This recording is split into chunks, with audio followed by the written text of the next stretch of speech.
Hello mga Mari, kumusta kayo? Charot. So for today's video din no kay magluto ko og bikong tiktik. Ambot og unsay tawag ani sa inyo basta sa amo bikong tiktik ni siya. So mao na ni i-prepare na nato ang iyang mga ingredients. Tuno sa lubi ba? Evap. Actually kato ako magaluto sa una. Wala to niya sa gulig evap. Tuno ra to siya sa lubi. Ayon tiktik, lara mog tiktik. Kadto bitang pinakapinong bugas sa mais. Katong murag pulbos na siya ba?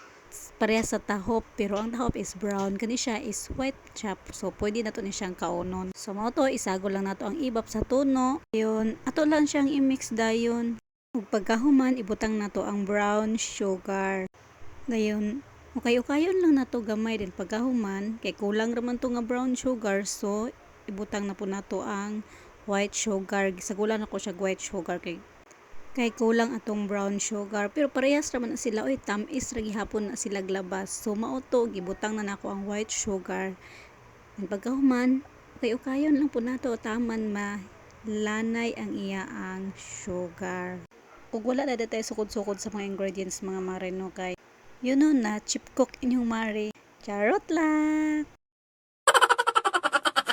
ug pagkahuman butangan nato gamayng asin para rapod dili ra kay siya tantong tamis nga nara po siya lasa nga nindot ang iyang labas iyang lasa ining pagkaluto na o diba dahil pagkahuman ukay-ukayon lang po nato nga taman malanay po iyang asin ug pagkahuman simhutan nato og humot ba pero humot siya oy ako pa mare naguninyo ni og syempre kay Pinoy man ta so kinahanglang tilawan jud nato parehas ra ko na sa imong uyab igo ra kanyang gitilawan charo og sumaw to kay nalanay naman ang iyang gugma nimo aw ang mga ingredients day oy so sa walay langay ato na dayong itak ang naunsa gud mo oy wa bi ako nasuko ha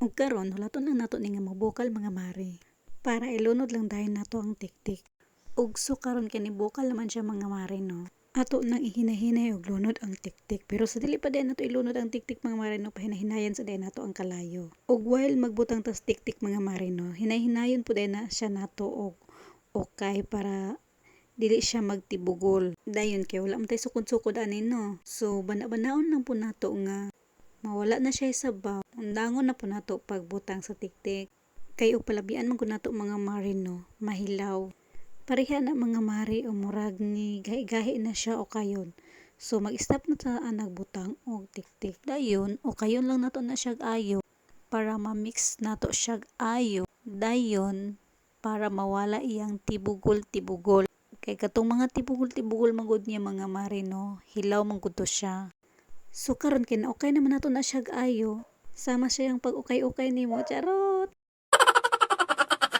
i-leave lang din nato na siya og mga 20 minutes para maluto ang tiktik. Dayon, hinahinayon lang nato ang kalayo kanang pinakahinay kayo para dili siya mapagod. And then, after 20 minutes, tada!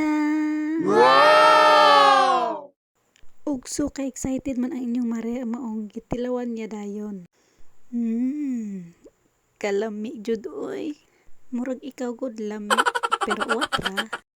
Pero sa tinuod mga marino, lami jud ni siya mas labi nagmaugmaan. Lami kay ni siya kapihan. Og sumaora to for to this video mga marino. Kung gusto day mo try nyo na. Di jud mo magmahay. Lami jud siya kaayo as in 1 million times legit. Og sa di pa day kumuundag yaw mga mari. I-comment ninyo og unsay ngalan ani sa inyo ang lugar. Bye!